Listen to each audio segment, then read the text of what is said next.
అర్థవంతంగా ఉన్నాయండి. మంచి బోధ, మంచి సంఘం. నాకు తెలిసినంత మాత్రమున జరుగుతున్న సంఘాలన్నింటినీ చూస్తున్నాను. చాలా నాకు పరిచయం ఉందండి. చాలా సంఘాలు నాకు తెలుసు.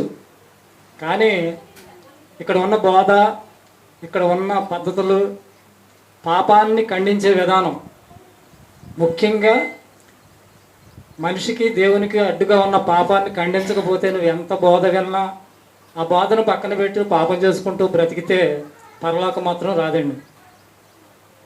పాపం చేస్తూ పరలోకం వెళ్ళలేడు మనిషి. పాపాన్ని ఖండించేది ఎక్కువగా ఇక్కడేనండి. పాపం చేయకుండా బ్రతికితే పరలోకం వెళ్ళిపోతాం కదా.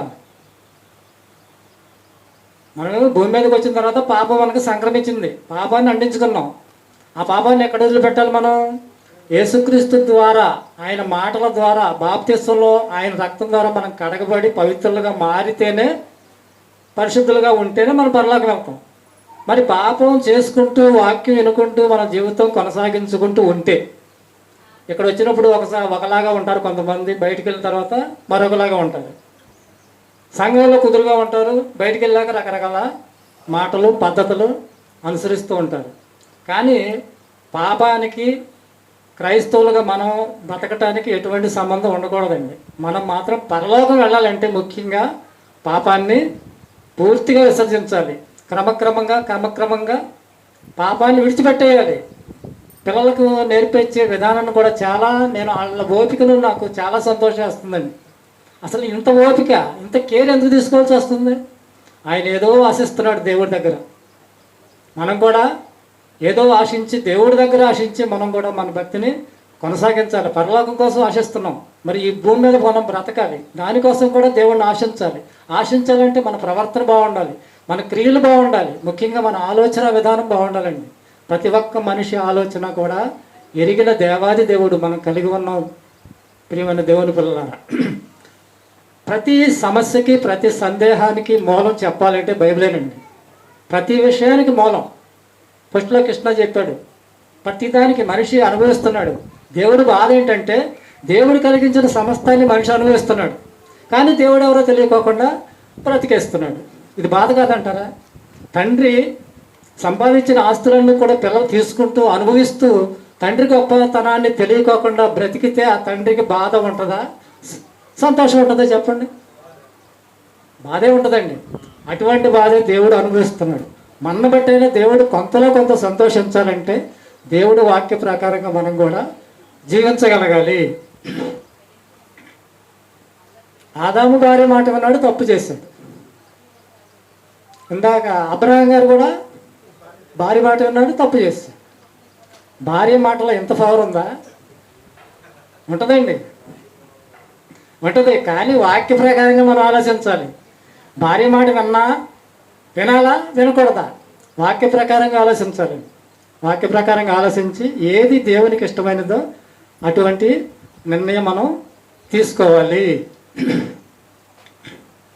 ఇందాక కృష్ణ మాట అన్నాడు, దెయ్యాలు పోవాలంటే తాయితులు కట్టించుకునేవాళ్ళం, జెండాలు కట్టించుకునేవాళ్ళం.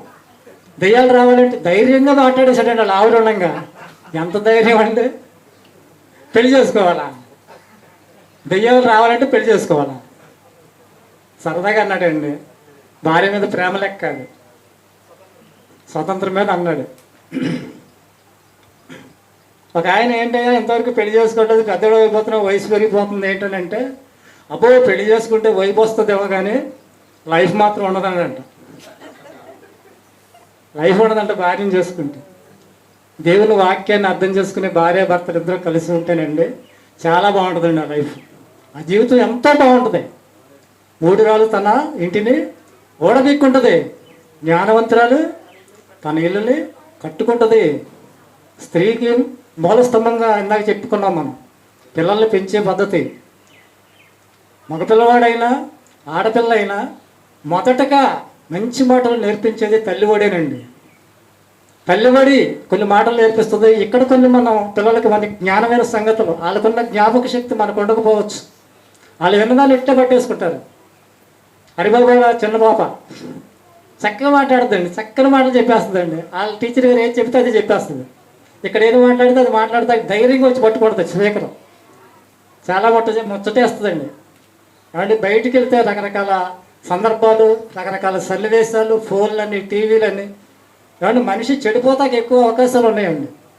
చెడిపోకుండా ఉండాలి అంటే ఇదే వయసులో ఇక్కడ జరిగిన ఈ జ్ఞానమైన వాక్కులు పిల్లలకు మనం నేర్పగలిగితే, మనం నేర్చుకుంటూ వాళ్ళ ద్వారా మనకి ఎటువంటి ఇబ్బందులు రావు, దేవుడు సంతోషిస్తాడు, మన జీవితాలు సంతోషపరంగా సాగిపోతాయి. కాబట్టి పిల్లలకి నేర్పించే విధానంలో మీరు అందరూ చక్కగా శ్రద్ధ తీసుకుంటున్నారు. నాకు చాలా సంతోషంగా ఉందండి. నాడు నేడు అని ఇందాక కోడేశ్వరరావు గారు చెప్పారు. నాడు నేడు మారంది ఒకే ఒకటే దేవుని వాక్యం. మన జీవితాల్లో నాడు వేరు, నేడు వేరు. ఇష్టానుసారంగా తిరిగాం, ఇష్టానుసారంగా బ్రతికాం. కానీ అప్పటికి ఇప్పటికి మన జీవితాల్లో ఏమైనా తేడా వచ్చిందా? ఖచ్చితంగా వచ్చింది. కొంతమంది జీవితాల్లో ఇటువంటి మార్పు రాకపోవచ్చు. నా స్నేహితులు ఉన్నారు చాలామంది, దేవుడిని తెలియదు, దేవుడు తెలియదండి. ఎంతో జ్ఞానం ఉంది వాళ్ళకి. జ్ఞానంలో తక్కువ వాళ్ళు అనుకుంటున్నారా? నాకు లేని జ్ఞానం వాళ్ళకు ఉంది. కానీ దేవుడి విషయంలో మనందరం దేవుడిని తెలుసుకుని దేవుడిని నమ్ముకున్నామంటే మనం అంత జ్ఞానవంతులు కానీ, మనంత ధన్యత కానీ దేవుణ్ణి ఎరగని వారికి లేదండి. దీన్ని బట్టే మనం అతిశయించాలి. ఇదే మన సంతోషం, ఇదే మన ఆనందం. కాబట్టి మంచి మంచి పాఠాలు వింటున్నారు, నేర్చుకుంటున్నారు. దాని ప్రకారంగా మనం జీవించడం అనేది చాలా ముఖ్యం.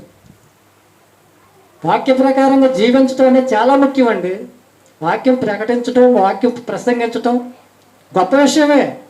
జ్ఞానము ఉప్పొంగ చేయును, ప్రేమ క్షేమాభివృద్ధిని కోరును. జ్ఞానముతో పాటు ఏముండాలి? మనకి ప్రేమ ఉండాలి.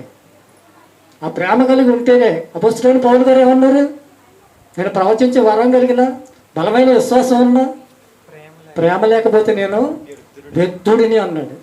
అన్నిటికన్నా బైబిల్లో మనం నేర్చుకోవాల్సింది ప్రేమ.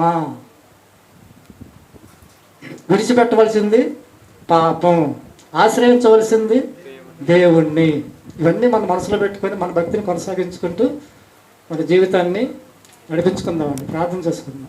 మహాపరిశుద్ధుడైన తండ్రి, మీకు వందనాలు, స్తోత్రాలు నాయన. ఇప్పటి వరకు మీ లేఖనాల్లోంచి ఎన్నో విషయాలు నాయన, లోక సంబంధమైన బడుల్లో నేర్పని విషయాలు నా తండ్రి, ఆత్మ సంబంధమైనవి. మాలో ఉన్న ఆత్మ నీది కనుక ఈ ఆత్మ నువ్వు పరలోకం చేరాలని నువ్వు కోరుకుంటున్నావు తండ్రి. ఏ ఒక్క మనుషుడు నశించిపోవటం నీకు ఇష్టము కాదు. దానివల్ల చేతులు చాసి నువ్వెంతగానో నువ్వు సంతోషిస్తున్నావని మేము అనుకోవటం లేదు తండ్రి. కొద్దిమంది మాత్రం నేను తెలుసుకుంటున్నారు, కొద్దిమంది మాత్రమే నువ్వు చెప్పినట్లుగా బ్రతకగలుగుతున్నారు. ఎంతోమంది ఇష్టానుసారంగా బ్రతుకుతున్నారు. ఇది నీకు బాధాకరమైన విషయంగా మేము భావిస్తున్నాం తండ్రి. ప్రతి ఒక్కరూ నిన్ను తెలుసుకోవాలని నువ్వు కోరుకుంటున్నావు. మేము చేసే ప్రయత్నంలో అనేక మంది నాయన మారి వాక్యాన్ని నమ్మి నీ కొరకు బ్రతకాలి నాయన. బాప్తిసం తీసుకున్న వారు కూడా తండ్రి ఈ జ్ఞానంలో ఇంకా అభివృద్ధి చెందాలే తప్ప దిగజారిపోకోకుండా వాళ్ళ జీవితాల్లో ఉన్న సమస్యలను తీర్చండి, ఆర్థిక ఇబ్బందులను తొలగించండి. నీ పోయిన పరిపూర్ణ విశ్వాసంగా ఆనుకునే మనస్సు, స్వభావం వాళ్ళకి కలిగించమని ప్రార్థన చేస్తున్నాను తండ్రి. సహాయం అందించేవాడు నీవు, ఆదుకునేవాడు నీవు, ఆర్చేవాడు నీవు, తీర్చేవాడు నీవు మాత్రమే నాయన. ఆ ప్రార్థన మీరు ఆలకిస్తున్నారు. ఆ ప్రార్థన ఆలకించి ప్రతి ఒక్కరిని, ఇక్కడున్న ప్రతి ఒక్కరిని కూడా నాయన ఏది అవసరమో, ఎటువంటి స్వస్థత కావాలో నాయన వాళ్ళందరికీ నాకు కూడా దయచేయమని యేసుక్రీస్తు వారి నామములో ఈ ప్రార్థన మనవులు మీకు సమర్పించుకుంటూ అడిగి వేడుకుంటున్నారు తండ్రి. ఆమేన్.